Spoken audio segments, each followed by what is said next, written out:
I want to talk to you today about a story of two women, one whose name was Hagar and the other whose name was Sarai.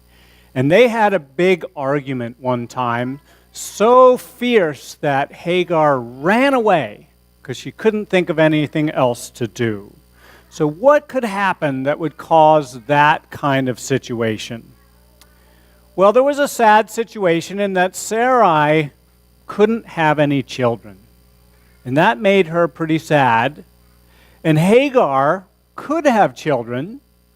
And so in one way, she thought, well, because I can have children and you can't, I am better than you are. And she kind of made fun of Sarai, which really deeply hurt her feelings. Now, what we learn in this story is that Hagar was actually a servant to Sarai. And so Sarai was the one who was in control of the house, and she was saying, we don't do that kind of thing in our house. And so she punished Hagar. And Hagar was so upset that she ran away. And that's where we pick up this story, a little bit about that, and then about what happens next. How are we going to resolve this conflict between Hagar and Sarai? So we read from the book of Genesis. So Abram said to Sarai, indeed your maid is in your hand, do to her as you please. And when Sarai dealt harshly with her, she fled from her into the wilderness. Now an angel of the Lord found her by a spring of water in the wilderness, by a spring on the way to Shur. And he said, Hagar, Sarai's maid, where have you come from, and where are you going? She said, I am fleeing from the presence of my mistress Sarai. And the angel said to her, return to your mistress and submit yourself under her hand, which kind of means go and say sorry. And the angel said to her, behold, you are with child, and you will bear a son. You shall call his name Ishmael, because the Lord has heard your affliction. He will be a wild man. His hand shall be against every man, and every man's hand against him. And he shall dwell in the presence of all his brethren. And then the story continues where Hagar went back.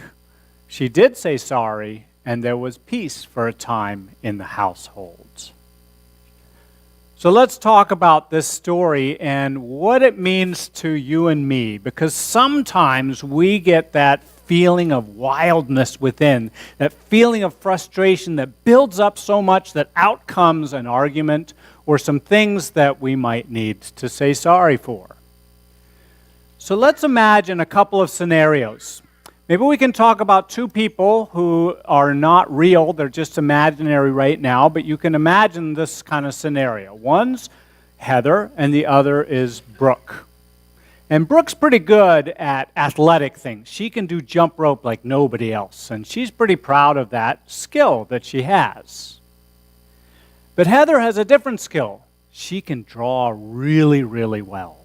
She's a gifted artist. And so now these two people are in art class, and they're coloring or drawing a picture that is the project for the day right next to each other. And Brooke can see that her picture isn't as good as Heather's. And she's feeling kind of frustrated about that, maybe a little jealous. And so she takes her markers and she colors on her friend's picture and ruins it. Now, if you're Heather, you're going to feel kind of upset about that, right? And maybe there's this argument that bubbles up, and they start calling each other names, and they get so frustrated that Brooke just runs away. That's kind of a modern-day experience of what was happening with Hagar and Sarai. And of course, now the teacher's saying, what is going on here? Comes to Heather first, and Heather says, this is what happened. She ruined my picture, and et cetera, et cetera. And then she goes to find Brooke. And that's like the angel coming to Hagar in that place and saying, not in an angry way, but where are you coming from and where are you going? What's going on in this situation? And allowing Hagar, or in this case Brooke, to tell what's going on from her perspective. And what did that angel say? you have to go back. You have to submit yourself to this person, who in this case was Sarai, and you have to say sorry. Because that's what we need to do sometimes when we do something that's really not very kind. And so that's what the story is about, of what it is that sometimes builds up inside of us, that we do things that are not very kind, and we have to take responsibility for them and make amends or say that we're sorry. And we can do that. That's part of growing up and learning how to be a nicer person. So here's another one. Say somebody wakes up in the morning and they just haven't had a good night's sleep. They can't find the clothes that they want to wear. They didn't get the breakfast that they wanted, and they kind of feel hungry as a result. Bad, bad, bad, and they have this feeling of a little black rain cloud. And now, again, in any situation, no matter how kind somebody else is kind of going to be, they grump at them, they say things, they do things that aren't really kind. We can imagine that kind of stuff, right? It's like there's this wildness inside. And maybe this person's name is Ishmael, who it says was a wild man, having this kind of anger that bubbles up that needs to be dealt with. But this story isn't necessarily just about that. It's about the angel who came to Sarai, or to Hagar rather, and told her what she could do, that she had to take responsibility for it, and she did. She was positive in her ability to be able to tame that wildness within, to figure out how to deal with it in a positive way or in a constructive way instead of in a way that caused trouble. And that angel, if you heard the second part of the story, gave a prediction about Ishmael, that Ishmael would become a great nation, that he would be born and he would be a big, strong, and successful leader. And that's kind of like us, with this ability to be able to control, with the Lord's help, with the people in our life, those burning feelings inside that sometimes get the better of us and cause us to do things or say things that aren't what we want to or know we shouldn't.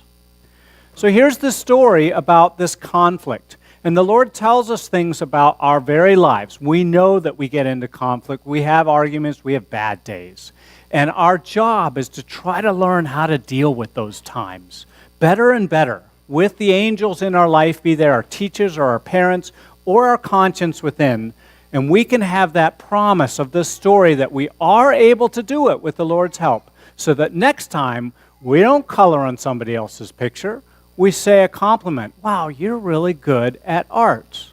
And then wait for the compliment to come back. Yeah, but you're really good at jump rope. Right? That's a much nicer way of being friends. And when we're feeling grumpy, we might even get really good at telling why. I didn't really sleep that well last night and I'm feeling kind of sad. Can I just have a little space? Much better way to do it than saying the angry and frustrated words. So this is a story about conflict, but it's also a story about hope. We can be the kind of people who have the ability, with the Lord's help, to tame that wildness within, and to be better at being the good friends and the good family members that the Lord wants us to be.